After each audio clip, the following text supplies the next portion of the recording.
நஞ்சை புஞ்சை கொஞ்சி விளையாடும் தஞ்சை தரணியில் நீதி கேட்ட கன்றுக்காக தனது மகனை தேர்காலில் இட்ட மனுநீதி சோழன் வாழ்ந்திட்ட மண்ணில் பிறந்தவர் திரு செந்தூர் பாரி.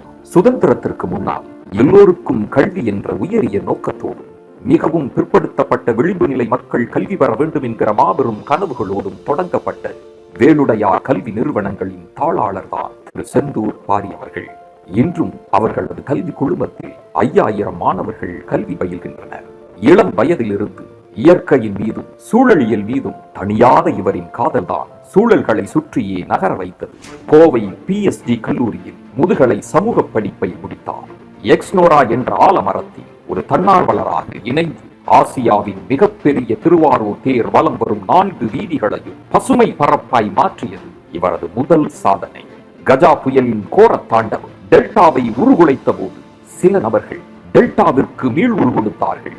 அதில் முக்கியமானவர்தான் திரு செந்தூர் பாரி. கிட்டத்தட்ட 2 மாத காலம் சரியான உணவின்றி உறக்கமின்றி சரிந்து கிடந்த தென்னை மரங்களை மதிப்பு கூட்டு பொருளாய் மாற்றி விழுந்து கிடந்த டெல்டா மக்களின் நம்பிக்கையை மீட்டெடுத்த திருமகன் திரு செந்தூர் பாரி. டெல்டாவின் பல பகுதிகள் வீடற்ற அகதிகளாய் நிறைந்திருந்த கிராமமாய் மாறிப்போன சோகம் திருத்துறைப்பூண்டிக்கு மிக அருகில் கண்ணெறிந்தான் கட்டளை. இந்த குக்கிராமத்தில் YMCA உதவியோடு 104 வீடுகள் கட்டி வழங்கப்பட்ட அந்த வரலாற்று தருணத்திற்கு அடிநாதமாய் நின்று உழைத்தவர்தான் திரு செந்தூர் பாரி. நீர்நிலை பாதுகாப்பை மக்கள் பங்கேற்போடு மிகவும் வெற்றிகரமாக 38 மாவட்டங்களுக்கும் 38 மண்ணெல்லும் இயந்திரம் என்கிற மாபெரும் கனவை தாங்கி நிற்கிறார். கிட்டத்தட்ட 6 மாவட்டங்களில் அந்த கனவை சாத்தியப்படுத்தி இருப்பதோடு ஒரிசாவிலும் இயந்திரத்தை நிலைபெற வைத்திருக்கிறார். மக்கள் பங்கேற்போடு நீர்நிலைகளை மறுசீரமைப்பு செய்வது என்ற முயற்சியில் கடந்த ஓராண்டில் மட்டும் கிட்டத்தட்ட 100க்கும் மேற்பட்ட நீர்நிலைகள் மறுசீரமைப்பு செய்யப்பட்டு அதன் வழியே சுமார் 3000 ஏக்கர் விவசாய நிலம் பயன்பெற்றது என்பது சாதனையின் இன்னொரு மகுடம். உங்களை விட ஒரு மனிதரால் கொண்டாட முடியும் என்றால் இவரால் தான் முடியும். ஒருவரை கொண்டாடுவதால் என்ன நிகழும் என்று இவரிடம் கேட்டால் சமூகத்தில் அவர் நிகழ்த்தி காட்டிக் கொண்டிருக்கும் பசுமை புரட்சிதான் அதற்கான சான்று. Yes, ladies and gentlemen, that's the Sendur Pari. May we request our justice and distinguished guest on the dais to kindly confer this Medisales Navaratna Awards and Environmental Awareness Excellence Award to Rotarian Sendur Pari. Let's give it a big round of applause, ladies and gentlemen.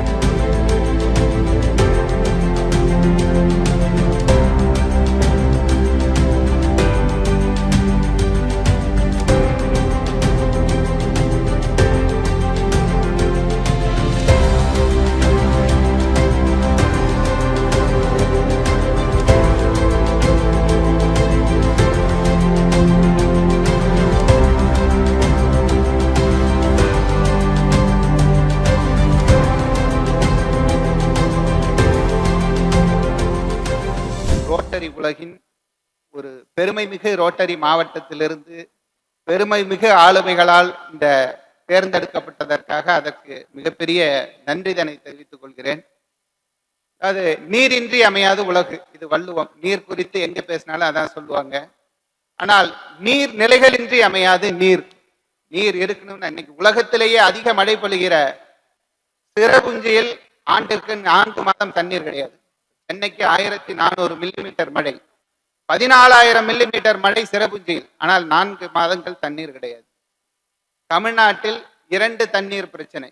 ஒரு தண்ணீர் அதிகமா இருக்கிறனால பிரச்சனை, இன்னொரு தண்ணீர் குறைவா இருக்கிறனால பிரச்சனை. எது அதிகமா இருக்குன்னு உங்களுக்கு தெரியும்.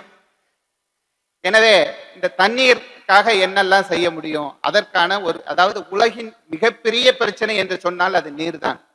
இப்போ உலக நிலப்பரப்பில் இந்தியா என்பது 2.5% நிலப்பரப்பு. மக்கள் 17% இருக்கிறோம். ஆனால் தண்ணீர் 4% தான் இருக்கிறது. தமிழ்நாட்டுக்கு வந்தீங்கன்னா இந்திய நிலப்பரப்பில் நமக்கு இங்க இருக்கிறது 4% நிலம், 7% மக்கள், 2.5% தான் தண்ணீர் இருக்கிறது. வடிவேல் ஒரு படத்துல சொல்லுவார், எல்லாம் பார்த்துருப்பீங்க, என்னோட வட்ட கிணத்தை காணும். நம்ம தமிழ்நாட்டில் ஏரி, குளம், குட்டை, கண்மாய் என 6 வாய்க்கால் என அனைத்தும் காணாமல் போயிருக்கிறது. கடந்த 30 ஆண்டுகளில் மட்டும் 1/3 பகுதி நீர்நிலைகளை நாம் இழந்திருக்கிறோம்.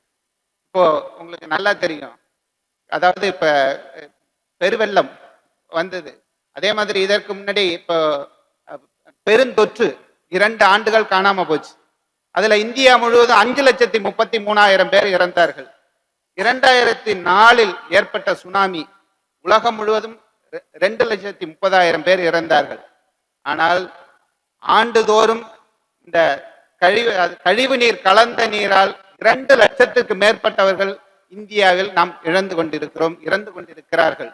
ஆனால் அது குறித்த புரிதல் நமக்கு இல்லை என்கிற அடிப்படையில் மக்கள் பங்கேற்போடு நீர் மேலாண்மை, இந்த இயந்திரங்கள் பார்த்திருப்பீங்க, நாங்க இயந்திரங்களை கொடுக்கிறோம், மக்கள் டீசல் சம்பளம்லாம் அவங்க கொடுக்குறாங்க. அதனால இது 6 மாவட்டங்கள், இப்ப தமிழ்நாட்டில் 5 இயந்திரமும் ஒடிசாவில் ஒரு இயந்திரமும் இன்றைக்கு வேலை செய்து கொண்டிருக்கிறது. எனவே நீரின்றி அமையாத உலகு, எனக்கு கொடுத்த நேரம் நெருங்கியமையால் இந்த வாய்ப்பிற்கு நன்றி கூறி விடைபெறுகிறேன். நன்றி, வணக்கம்.